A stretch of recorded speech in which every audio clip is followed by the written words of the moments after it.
Assalamualaikum Bu Dia. Selamat pagi. Gimana kabarnya hari ini? Alhamdulillah baik Pak. Dia, Bu Dia, nanti akan ada supervisi pendidikan atau pembelajaran di kelas Bu Dia. Iya Pak. Dan ini berkas-berkas sudah masuk ke meja saya, ada di meja saya setelah dari tadi. Nah ini kan kita mengadakan observasi di kelas ini. Sekarang apakah perangkat pembelajarannya dan segala sesuatunya Sudah. sudah disiapkan? Untuk pembelajaran hari ini, ujian mengambil pelajaran apa? Pendidikan Pancasila Pak. Pendidikan Pancasila. Lebih spesifiknya tentang apa pembelajaran? Tentang 5 simbol Pancasila Pak. Lima simbol Pancasila. Iya. Apakah untuk anak-anaknya terkait pembelajaran hari ini dikonsep seperti apa pembelajaran? Pembelajaran di kelas saya nanti itu berkelompok sesuai dengan minat dan bakatnya dan sesuai dengan keinginan anak-anak seperti itu dan kelompok belajar masing-masing. Nah, tadi Bu Dia menyampaikan anak-anak akan dikelompokkan dengan minat belajarnya. Nah, apakah Bu Dia sudah menjalankan yang namanya atau sudah melakukan yang namanya asesmen awal terkait pengelompokan atau pengklasifikasi gaya belajar anak? Sudah Pak. Sudah berarti ada beberapa kelompok ya nanti pembelajarannya ya. Kemudian terkait pembelajaran, berarti ini pembelajarannya berbentuknya diferensiasi ya, diferensiasi pembelajaran di kelas budaya. Jadi anak-anak sudah diklasifikasikan, tinggal nanti budaya menjalankan. Klasifikasinya ada apa saja? Ada beritahu. Iya. Jadi nanti itu saya akan mengklasifikasikan menjadi 3 kelompok. Yang pertama itu kelompok belajar visual, kemudian kelompok belajar auditori, yang ketiga adalah kinestetik. Nah, tentu saja setiap pembelajaran di kelas atau setiap pembelajaran yang Bapak Ibu guru sampaikan pasti ada yang namanya tujuan pembelajaran.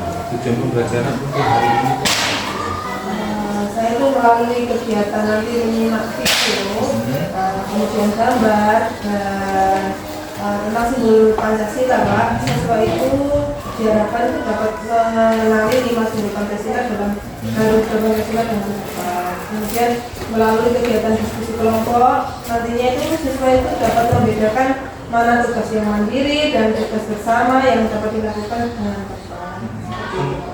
tentu saja praobservasi ini memiliki tujuan terkait selain tujuan pembelajaran, tentu saja tujuan lainnya ada yaitu ingin mengetahui sejauh mana pembelajaran yang dilaksanakan di kelas terkait dengan diferensiasi KSD itu.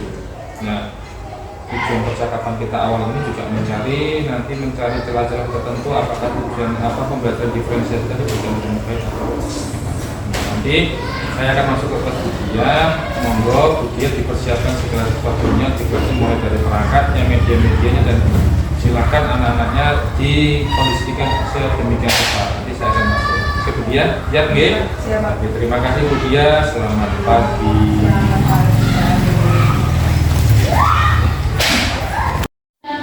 Assalamualaikum warahmatullahi wabarakatuh.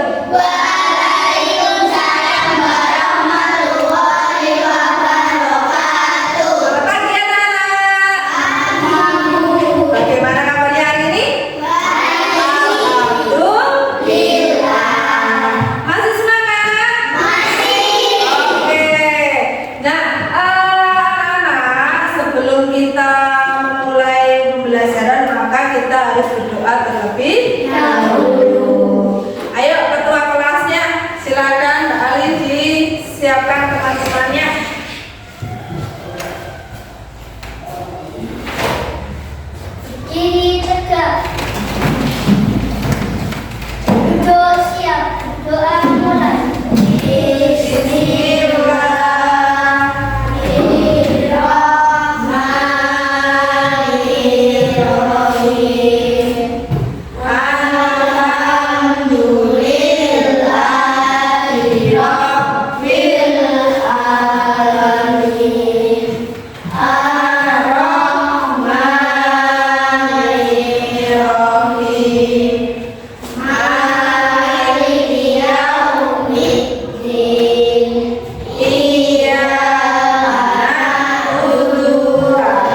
sudah menyanyikan lagu Garuda Pancasila. Untuk yang berikutnya adalah Budia mau mengecek keadaan. Oke, siapa yang tidak hadir hari ini? Tidak ada ya? Ada semua. Oke, bagus. Nah, sekarang Budia mau melakukan ice breaking biar kalian tambah semangat. Oke, ice breaking kita adalah tepuk semangat. 1, 2, 3, tepuk semangat.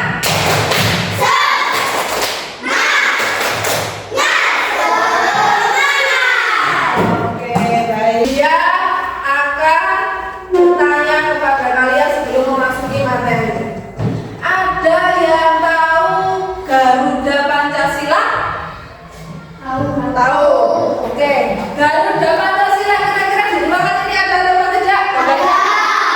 Oke. Nah, kemudian Garuda Pancasila itu berarti kan tentang Pancasila. Ada berapa Pancasila? 5. Sudah tahu Pancasila apa saja? Sila 1. Pancasila 1.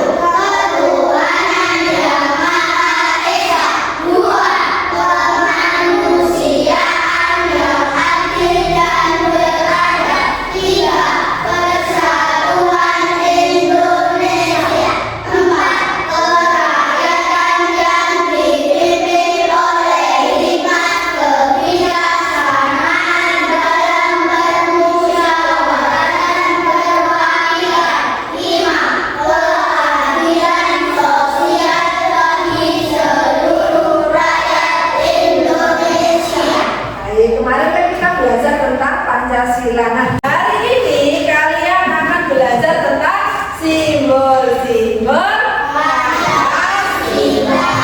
Bisa ditulis ya, simbol-simbol Pancasila.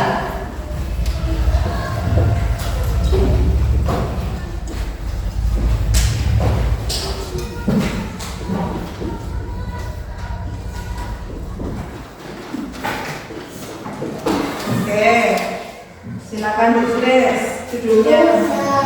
Sudah? Anak-anak kemarin sudah dibagi Budia ya kelompoknya ya. Yang di sebelah sini adalah kelompok visual. Oke, yang sebelah sini adalah kelompok auditori. Yang sebelah sini adalah kelompok kinestetik. Oke, semangat? Semangat. Sip. Nah, sekarang Budia akan membagi tugasnya berdasarkan apa kelompok belajarnya.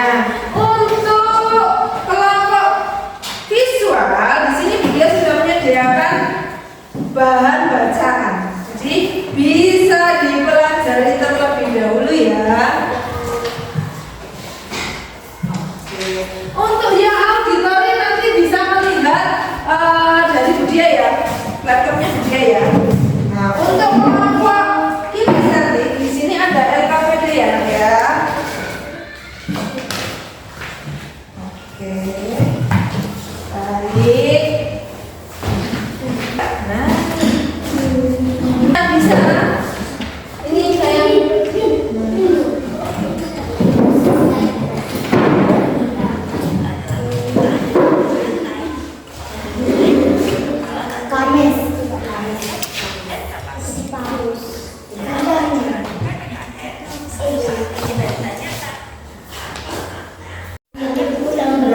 tadi kan sudah dibaca ya 5 simbol Pancasila. Oke, baik.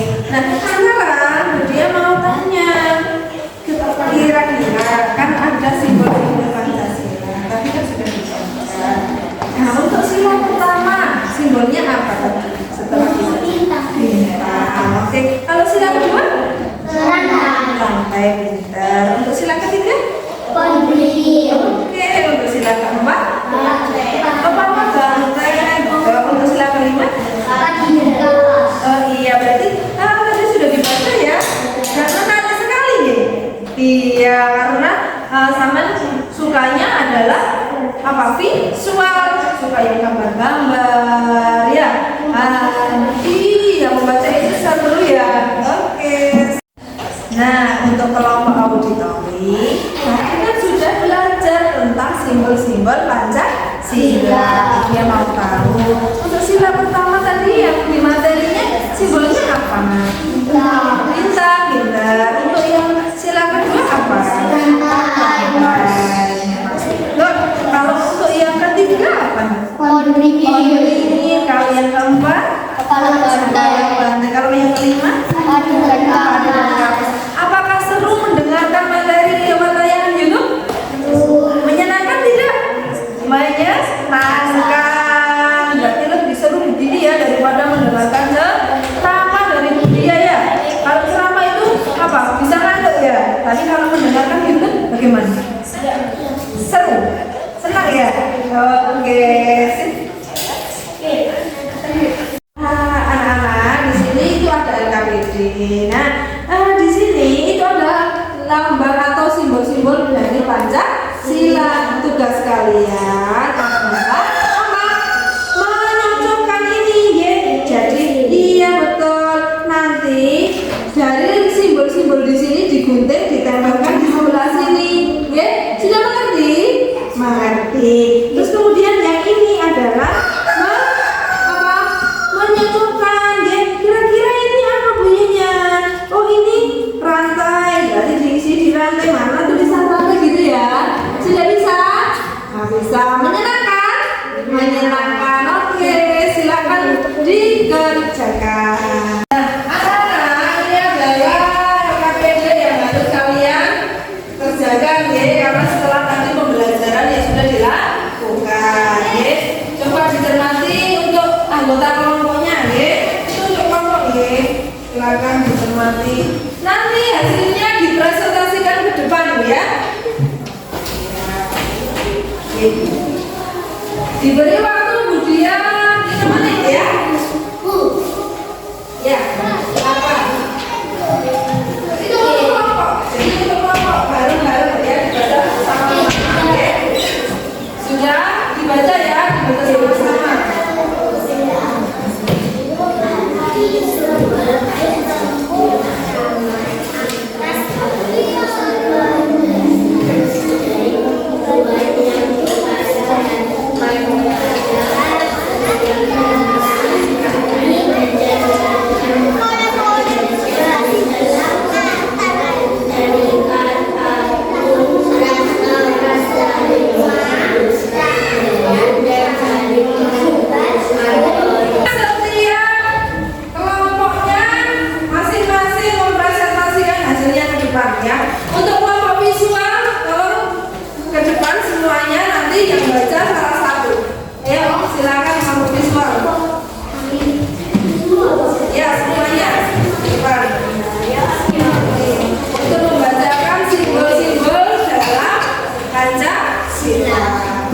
Siapa yang mau presentasi? Kali? Oke, siap. Alin, ayo. Silakan. Simbol-simbol Pancasila, ya. Ya. Ini saya dibaca. Nah. Kita mengartikan adanya kerohanian dari Tuhan yang dipancarkan kepada setiap manusia. Dua, saling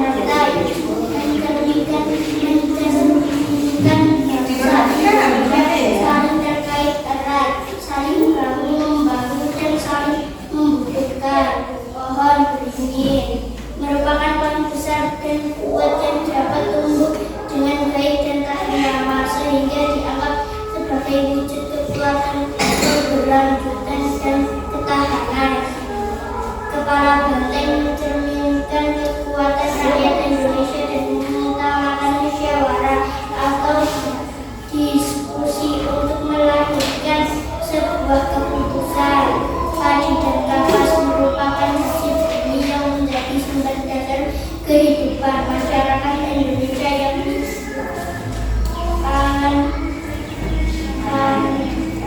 dan pakan. Iya, betul sekali.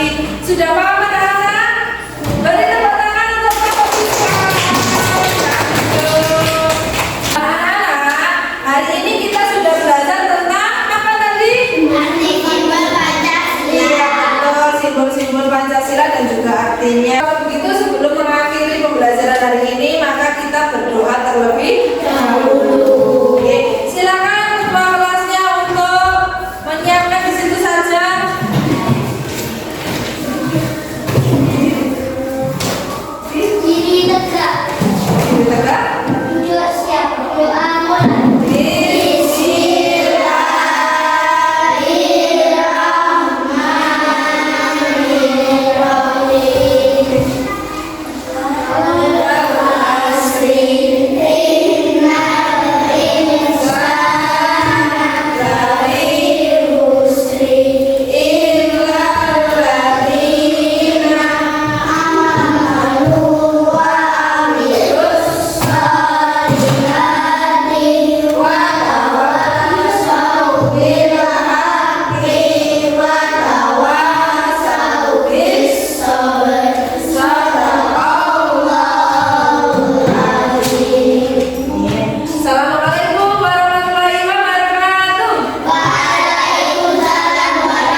Oke Bu Dia, tadi pembelajaran yang disampaikan Bu Dia saya lihat begitu interaktif, anak-anak begitu menikmatinya dalam pembelajaran diferensiasi KSI tadi.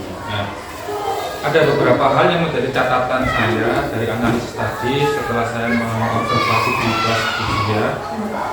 Ada beberapa catatan. Kira-kira apakah pembelajaran diferensiasi dan KSI itu cocok untuk kelas budaya, dan apa yang ingin budaya dapatkan dari pembelajaran diferensiasi? Kalau menurut saya Pak, pembelajaran diferensiasi itu sangat cocok karena setelah saya amati ternyata peserta didik saya itu bermacam-macam Pak. Ada yang minat belajarnya itu dengan visual, ada yang minat belajarnya itu auditory, kemudian yang ketiga itu kinestetik. Ya, tujuan tanggapan kita siang hari ini adalah menyimpulkan atau mencari titik temu pembelajaran diferensiasi tadi. Apakah pembelajaran itu cocok diterapkan di kelas budaya atau tidak? Apakah selama ini budaya juga menerapkan pembelajaran diferensiasi seperti ini? Iya Pak. Selama ini saya menerapkan pembelajaran diferensiasi. Untuk awalnya saya melakukan asesmen awal, mengetahui minat serta keinginan.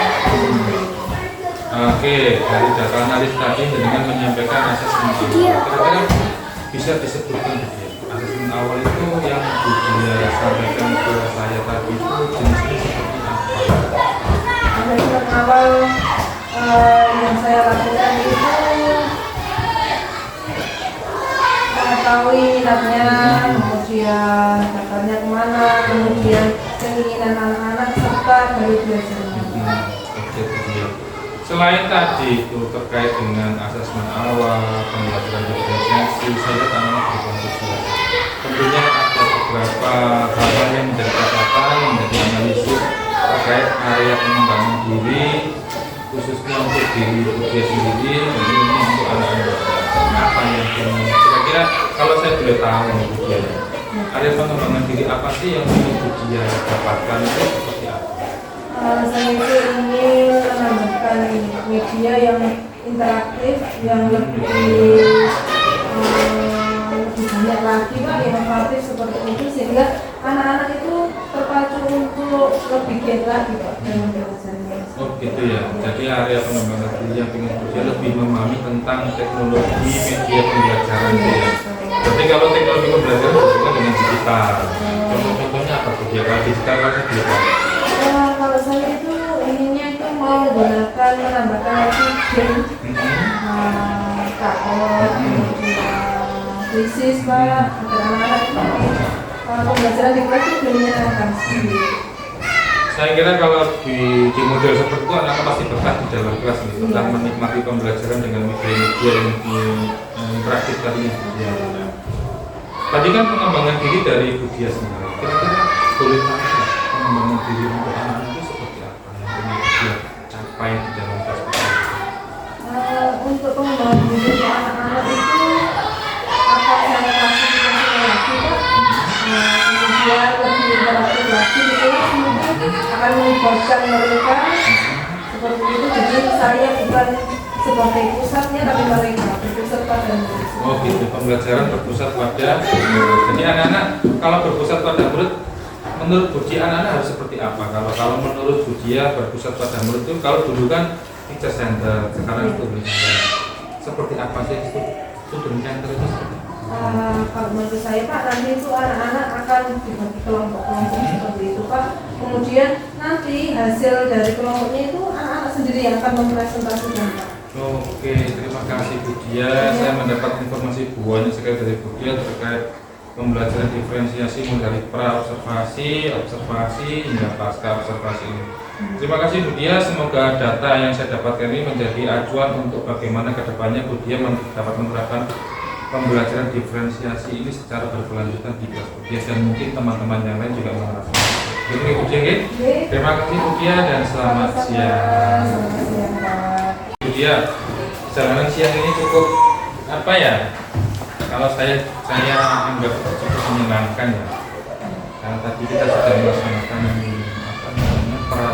simulasi, observasi, kemudian pasca observasi Budia cukup bisa menjelaskan semua hal-hal yang terjadi dalam di kelas ini. Sekarang kita kalau alangkah baiknya kalau setiap pembelajaran itu harus adanya refleksi pembelajaran. Itu gunanya untuk nanti ketika kita pembelajaran kedepannya akan lebih baik. Yang ingin saya tahu dari Budia terkait refleksi, apa sih yang sudah baik dalam pembelajaran yang diterapkan Budia ini, dan apa yang ingin diperbaiki atau ditingkatkan lagi untuk pembelajaran Budia. Yang sudah baik Pak, saya menggunakan beberapa media. Yang pertama itu melalui video YouTube, saya YouTube, kemudian melalui gambar-gambar, kemudian ada LKPD-nya juga Pak. Kemudian anak-anak juga mempresentasikan hasil kerjanya di depan. Nah, yang ingin saya tingkatkan lagi adalah penggunaan media berbasis digital. Nah, itu tadi yang pengennya sudah baik dan pengen ditingkatkan, yaitu media berbasis digital. Yang kalau boleh saya tahu, perasaan Budia ketika menjalankan pembelajaran seperti ini, dulunya kan pembelajaran kan bersama, sekarang pembelajaran diferensiasi berfokus pada budaya. Nah, perasaan Budia ketika menjalankan pembelajaran konsep diferensiasi ini, perasaannya seperti apa? Perasaan saya lebih senang Pak, karena ternyata anak-anak itu tidak ada yang mengaku, kemudian mereka bersemangat, dan ternyata anak-anak lebih antusias Pak. Itu ya, perasaan Budia lebih senang karena anak-anak bisa aktif, bisa berpartisipasi aktif dalam belajar. Kemudian setelah aktif ini, apa yang ingin Budia dapatkan lagi ke depannya? Apakah pembelajaran patut untuk dilanjutkan atau cukup sampai di sini aja? Saya ingin lebih baik lagi Pak. Mungkin area pengembangannya juga akan lebih baik lagi. Penggunaan media-medianya juga harus lebih bervariasi Pak. Oke, Budia cukup interaktif dan cukup baik. Jawaban Budia tadi cukup mewakili apa yang ingin saya dapatkan dari Budia. Refleksi itu kan gunanya untuk bagaimana kita ke depannya akan lebih baik. Terima kasih Budia, saya kira cukup sekian refleksi hari ini. Sekiranya Budia ke depannya nanti biar pembelajaran biar lebih baik lagi dan lebih meningkat lagi. Terima kasih Budia dan selamat siang.